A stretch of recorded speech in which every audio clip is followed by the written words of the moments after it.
सेवितं कपित्थजम्बुफलचारुभक्षणं माशशं शोकविनाशकारितं नमामि।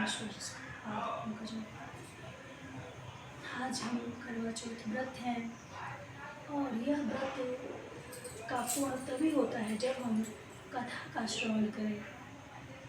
कथा कुछ इस प्रकार है भक्तों, हम आपके साथ शेयर कर रहे हैं। एक बार की बात है कि एक लड़की थी जिसके 6 भाई थे। वह 6 भाई उसका प्रेम करते थे, चूँकि वह 6 भाइयों की इकलौती बहन थी।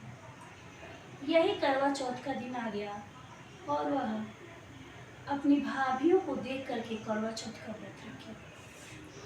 उसके भाई उसको बहुत मना किए कि तुम नहीं रह पाओगी मेरी प्यारी बहना, लेकिन उसने एक न सुनी और करवा चौथ व्रत का अनुष्ठान उसने किया। उसको भूख और प्यास बहुत सता रही थी और उसके भाई भी उतने ही परेशान थे जितना कि वह थे। उसके भाइयों ने पेड़ के पीछे से टार्च के प्रकाश को दिखाते हुए उससे कहा कि बहन चलो अब तो कुछ खा लो, अब तुम्हारा चाँद निकल गया। उसने अपने भाभियों को भी कहा कि चलिए आप लोग भी कुछ खा लीजिए, चाँद निकल गया। परंतु उनकी भाभियों ने बोला कि नहीं, ये सिर्फ आपके चाँद निकले हैं, अभी मेरे चाँद नहीं निकले हैं। भाइयों के आग्रह पर उसने निवाला शुरू किया। ज्यों ही उसने पहला निवाला डाला उसमें कंकड़ आया, दूसरा निवाला डाला तो उसमें बाल आया। ज्यों ही उसने तीसरा निवाला डाला तब तक उसके ससुराल से संदेशा आ गया कि उसके पति परमेश्वर बहुत ही बीमार है और तुम तुरंत ससुराल चलो। उसकी माँ अफड़ा तफड़ी में उसको विदा करने के लिए साड़ी निकालना ज्यों ही शुरू की, पता चला जब भी साड़ी निकालती तो साड़ी का कलर सफ़ेद ही मिलता या काला मिलता। उसकी माँ बहुत परेशान हुई। उसने साड़ी निकाला, फिर उसने अंत में हार करके उसको सफ़ेद साड़ी दी और एक चांदी का सिक्का दिया और कहा, बेटी तुम रास्ते में जिसको भी देखना उसको प्रणाम करना और उसका आशीर्वाद लेते रहना, और ज्यों ही तुमको जो सुहागन होने का आशीर्वाद देगा उसको तुम यह चांदी का सिक्का दे देना। वह गई, रास्ते में साधु मिले, उसने उनको प्रणाम किया। उन्होंने कहा तुम्हारा नैहर बना रहे, तुम्हारे भाई तुमको इतना ही प्रेम करे। कुछ आगे गई, कोई और मिला, उनको भी वह प्रणाम की। माताएं थी, वो माताएं बोली कि तुम सदा सुखी रहो। कुछ दूर और आगे गई, फिर कोई और मिला, उसने भी इसी प्रकार के आशीर्वाद दिए। किसी ने उसको सुहागन होने का आशीर्वाद नहीं दिया। अंतोगत भक्तों वह अपने ससुराल पहुंची। ससुराल के दरवाजे पर ज्यों ही उसने पैर रखा, उसकी एक छोटी ननद थी, वह आई, उसका भी उसने पैर छुआ और उसने कहा कि भाभी आप सदैव सुहागन बने रहें। इतना सुनते ही उसने माँ के द्वारा प्राप्त किए जो चांदी का सिक्का था वो उसको दिया और अंदर प्रवेश की।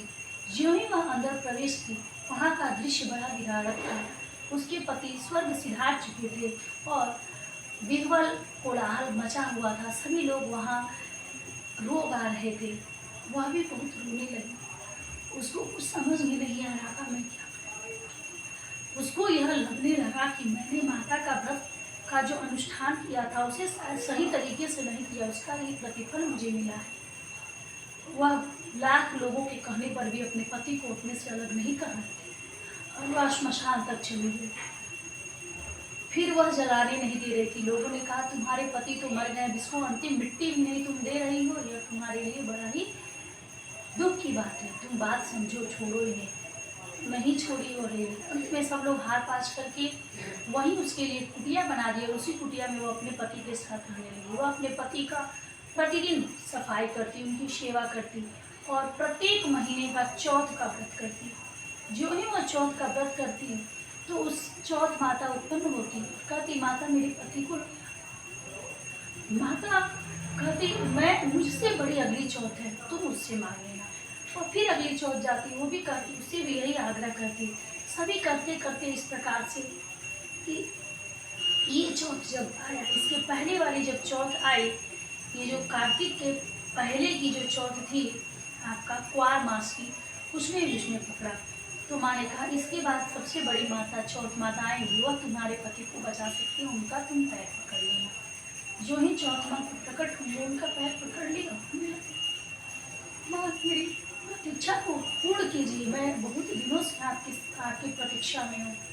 माँ को उस पर दया आई और माँ ने अपने आँखों से निकाल करके काजल, अपने माथे से निकाल करके सिंदूर उसको दिया, और ज्यों ही उसके मांग में उन्होंने सिंदूर भरा, उसके पति जीवित हो चुके। इस प्रकार वह बहुत प्रसन्न हुई, माता को साधुवाद देते हुए कोटि कोटि प्रणाम करते हुए अपने पति के पैरों पर पड़ गई। उसके बाद उसकी जब ननद आई उसने देखा तो कहे जाइए आप माता जी से कह दीजिए कि अब अपने पुत्र और बहू को ले चले। उसकी माँ आई और अत्यंत प्रसन्न हुई, हे माता, जिस प्रकार से आपने उसके सुहाग को लौटाया उसी प्रकार से सभी सुहागिन स्त्रियों के सुहाग को अमर रखिए, यही मेरी आपसे प्रार्थना है।